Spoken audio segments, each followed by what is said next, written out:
भूमि के बाद अब हमारे पास छठवीं भूमि आती है, जिसको कहते हैं हम बंजर भूमि। क्या कहेंगे हम उसे? बंजर भूमि। अब आप सोचिए कि बंजर भूमि नाम से समझ में आ रहा है, ऐसी भूमि जिस पर कुछ ना उगाया जा सके, बंजर भूमि। बंजर भूमि पहले ज्यादा थी, अब कम हो गई, क्योंकि बंजर भूमि दो प्रकार की होती है। एक वो बंजर भूमि जिसमें कृषि की कोई उम्मीद ना हो, गड्ढा है, पथरीला है, रास्ता जहां पर हम किसी भी कीमत पर खेती ना कर सकें, वो बंजर भूमि। दूसरी वह बंजर भूमि जिसे कृषि विभाग द्वारा या वन विभाग के द्वारा कृषि के नए नए तकनीकों के माध्यम से कुछ ना कुछ उत्पादन करके पेट भरने लायक, भरण पोषण के लायक थोड़ा बहुत किसी भी प्रकार का अनाज उपजाया जा सके, वो बंजर भूमि। मतलब धीरे से कृषि के उन्नत साधनों के द्वारा उस बंजर भूमि को कृषि भूमि में परिवर्तित करना, उस बंजर भूमि को कृषि भूमि में परिवर्तित करना, और उसकी वजह से बंजर भूमि क्या हो गई हमारी?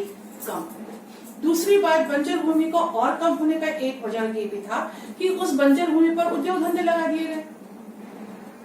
किसी भी तरीके से उस भूमि को बढ़ाने के लिए या उस भूमि के उपयोग के लिए, जैसे जैसे हमारी जनसंख्या बढ़ती गई, उसके भरण पोषण के माध्यम बढ़ते गए, उनकी जरूरतें बढ़ती गई, इस भूमि का उपयोग हमने क्या कर दिया? उद्योग धंधे लगाने के लिए कर दिया। कृषि भूमि नहीं है तो चलो वो कर लेते हैं, और यदि हो सकता है तो उस पर उन्नत कृषि साधनों के द्वारा कुछ ना कुछ उपजाऊ के लायक हमने उसे बनाया। सातवां हमारा होता है जिसे हम कहते हैं चराई भूमि। क्या कहते हैं हम इसे? चराई भूमि। अब आप समझिए चराई भूमि किसे कहते हैं। जैसा कि नाम से समझ में आता है, जानवरों के चराने के स्थान वाली भूमि को कहते हैं चराई भूमि। 50-51 के सर्वेक्षण के हिसाब से हमारे पास चराई भूमि पर्याप्त मात्रा में थी। अब वो चराई भूमि कम, क्योंकि चराई भूमि का उपयोग किसने कर लिया? दूसरे किसी काम से उपयोग कर दिया। चराई भूमि का खेत लगाने के लिए उपयोग कर दे, आपकी कृषि भूमि बढ़ गई। यहाँ पर चराई भूमि में गांव के सारे जानवरों को ले जाकर के चराया जाता था। इसके साथ ही साथ गांव के जो गरीब तबके के लोग थे, वो इस चराई भूमि में से लकड़ी लाया करते थे चुनकर, जो उनके ईंधन के काम आता था। तो चराई भूमि की कमी ने क्या किया? उन गरीब लोगों के स्थिति में बदलाव लाया। तो अब आपके सामने कितने प्रकार की भूमि हो गई है? वन भूमि, ऐसी भूमि जहां से आपको कंद, मूल, फल, वनस्पतियां मिलती हैं, जो वनों से ढका हुआ है, जो हमारे ऑक्सीजन का नवीनीकरण करता है, वन भूमि। दूसरी आपकी उपवन भूमि, ऐसी भूमि जहां पर फूल पौधे लगाए जाते हैं, जहां फलदार पेड़ लगाए जाते हैं, वो क्या हो गई आपकी? उपवन भूमि। तीसरा आपका कृषि भूमि। भारत कृषि प्रधान देश है। मुख्य रूप से लोगों को रोजगार उपलब्ध कराने के लिए, अनाज के उत्पादन के लिए जिस तरीके से हम भूमि का उपयोग करते हैं, कृषि भूमि, इसके द्वारा कई उद्योगों को कच्चा माल भी हम देते हैं। तीसरा आता है परती भूमि, ऐसी भूमि जिसकी उर्वरता को बढ़ाने के लिए कुछ समय के लिए खाली छोड़ दिया जाए, ये भूमि क्या कहलाएगी? आपकी परती भूमि। परती भूमि कितने प्रकार की होती है? 2 प्रकार की। पहली परती भूमि वर्तमान परती भूमि, जिसे सिर्फ 1 साल के लिए खाली छोड़ा गया। अगर 1 वर्ष से अधिक के लिए खाली छोड़ेंगे आप, तो उसे क्या कहेंगे आप? पुरानी परती भूमि। वर्तमान परती भूमि, पुरानी परती भूमि, 2 प्रकार की परती भूमि।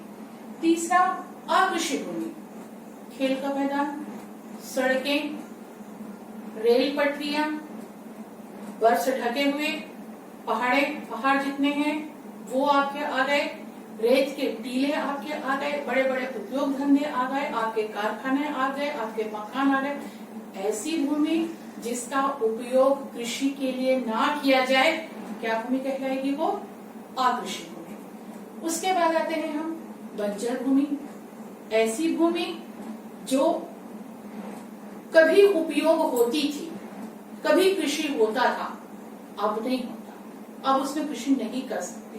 तो दो प्रकार, एक तो वो भूमि बंजर भूमि जहाँ किसी भी प्रकार से कृषि कार्य संभव न हो, जहाँ किसी भी प्रकार से कृषि कार्य संभव ना हो, उस स्थान को उद्योग धंधों के रूप में उपयोग किया है। दूसरी बात, ऐसी बंजर भूमि जहाँ ऐसा लगा कि उच्च तकनीकी का उपयोग करके, कृषि से संबंधित उच्च तकनीकी का उपयोग करके थोड़ा बहुत भी हम उसमें यदि उपयोग के लायक उस भूमि को बना लेते हैं, कृषि के लायक उस भूमि को बना लेते हैं, तब भी वो बंजर भूमि होती है, ताकि कुछ लोगों का भरण पोषण तो हो सके। जनसंख्या जिस तेजी से बढ़ रही है, लोगों के अनाज की मांग बढ़ रही है, उस प्रकार से नए नए तकनीकों का उपयोग करके बंजर भूमि को जब कृषि के योग्य बना दिया जाता है, तो भी हमारी बंजर भूमि क्या हो गई है, अब पहले से कम हो गई है। सातवां आते हैं हम चराई भूमि। ऐसी भूमि जो गांव के जानवरों को चराने के लिए उपयोग की जाती थी। चराने के लिए पूरे गांव के जानवर एक प्रकार से एक स्थान पर ले जाकर के उनको चराया जाता था। गरीब परिवार के लोग उस चराई भूमि से लकड़ी भी ले आते थे, जिससे उनका ईंधन का काम होता था। आज की तारीख में औद्योगिकरण या लोगों का विकास या अनाज की कमी या कृषि भूमि जिस रेशियो में, जिस अनुपात में बढ़ना चाहिए, मांग के अनुरूप ना है, तो क्या किए, चराई भूमि का दूसरा उपयोग किए, कृषि करने लगे।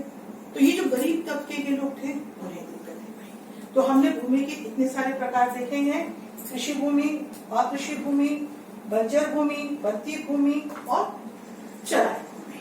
अब इसको आप एक बार रेखा चित्र के माध्यम से समझिए, दिमाग में रखें, और साथ ही साथ में आपको तरीका दे रही हूँ जो आपको कंप्लीट करना है।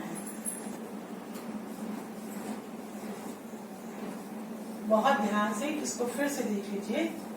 भूमि के प्रकार,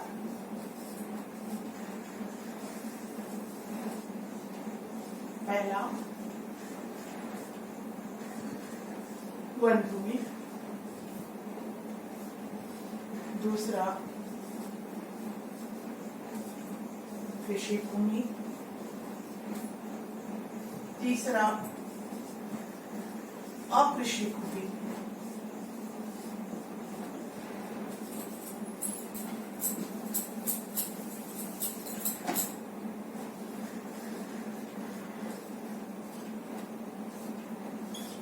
चौथा आपका उपवन भूमि, पांचवा है वर्ती भूमि,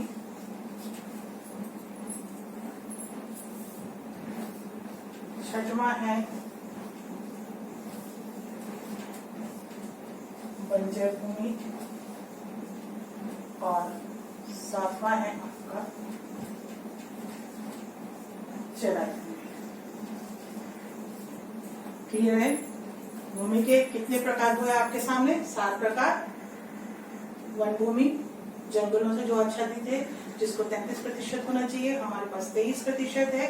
उस 23% में से 19% भाग जो है वो जंगलों से ढका हुआ है। और छत्तीसगढ़ आपका भारत का सबसे ज्यादा 42% भाग हमारा जंगलों से ढका हुआ है, इसलिए कहते हैं सबसे ज्यादा वन आच्छादित प्रदेश है। यहाँ पर वन जो है हमारे ऑक्सीजन का नवीनीकरण का कार्य करते हैं, हमारे जल स्रोत को बनाए रखने का कार्य करते हैं। दूसरा आता है कृषि भूमि, जो कि खेती या अनाज उत्पादन के लिए, भारत एक कृषि प्रधान देश है, अनाज का उत्पादन हम यहाँ से करते हैं। हमारे बहुत सारे उद्योगों के लिए कच्चा माल हम यहाँ पर देते हैं। तीसरा आता है अकृषि भूमि, जिस पर कृषि कार्य न किया जा सके, वो क्या कहलाता है? अकृषि भूमि। इसमें बहुत सारे आपके पहाड़ हैं, नदियां हैं, नाले हैं, नहर है, घर है, मकान है, उद्योग है, दुकान है, खेल का मैदान है, ये सारे किसमें आ गए आपके? अकृषि भूमि। उपवन भूमि, ऐसी भूमि जिसमें फलदार पेड़ लगे हों, जिसमें फूल फल लगे हों, वो क्या कहलाएंगे? आपकी उपवन भूमि। फिर आते हैं हम परती भूमि।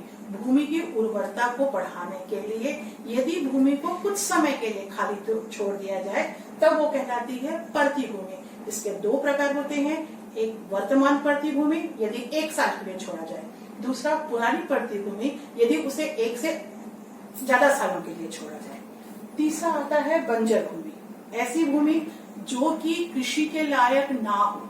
यहाँ पर भी दो प्रकार की भूमि आती है, ऐसी भूमि जो पहले खेती होती थी अब नहीं होती, बंजर हो चुकी है, और दूसरा ये जहाँ गड्ढे हैं, जहाँ कृषि किसी कीमत पर नहीं हो सकती। यदि इसमें से जिसमें पहले कभी खेती होती थी, उन्नत कृषि साधनों का उपयोग करके अगर अनाज ना हो तो दूसरे किसी चीज के उत्पादन के लिए इसका उपयोग किया जाता है, ताकि लोगों को रोजगार मिल सके, ताकि लोगों का भरण पोषण हो सके। उसके बाद आखिरी हम देखते हैं 7वां, चराई भूमि। चराने के लिए, जानवरों को चराने के लिए गांव के बाहर एक स्थान होता था, उसे हम कहते हैं चराई भूमि। इस चराई भूमि में जो गांव के गरीब तबके के लोग होते थे वो जाते थे, वहां से लकड़ियां लाते थे और लकड़ी लाके अपने ईंधन का काम करते थे, जानवरों को चराने का भी काम होता था। लेकिन वर्तमान समय में क्या किए, उस चराई भूमि का उपयोग दूसरे कार्य के लिए होने लगा। चाहे तो उद्योग धंधे करके उसको आकृषि कर लिए, चाहे तो किसी ने खेती के लिए उपयोग करके उसको कृषि भूमि में परिवर्तित कर दिया। क्लियर है? तो अब आपको भूमि के प्रकार स्पष्ट हो गए होंगे। वन भूमि, कृषि भूमि, अकृषि भूमि, उपवन भूमि, पट्टी भूमि, बंजर भूमि और चराई भूमि। अब यहाँ पर आप अपना गृह कार्य देखेंगे।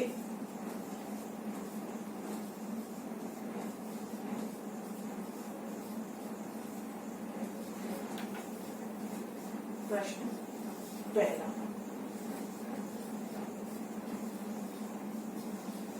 वन भूमि किसे कहते हैं? दूसरा है,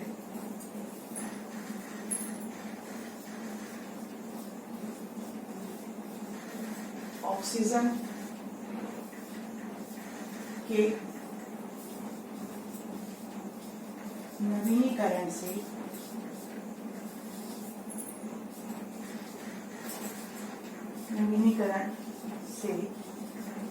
आप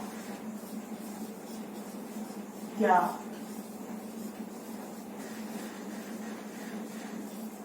समझते हैं?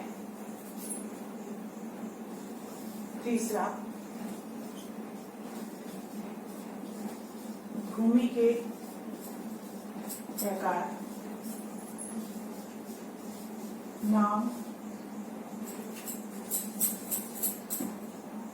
व परिभाषा सही बताइए। ये आपका गृह कार्य है जो आप कंप्लीट करके मुझे दिखाएंगे।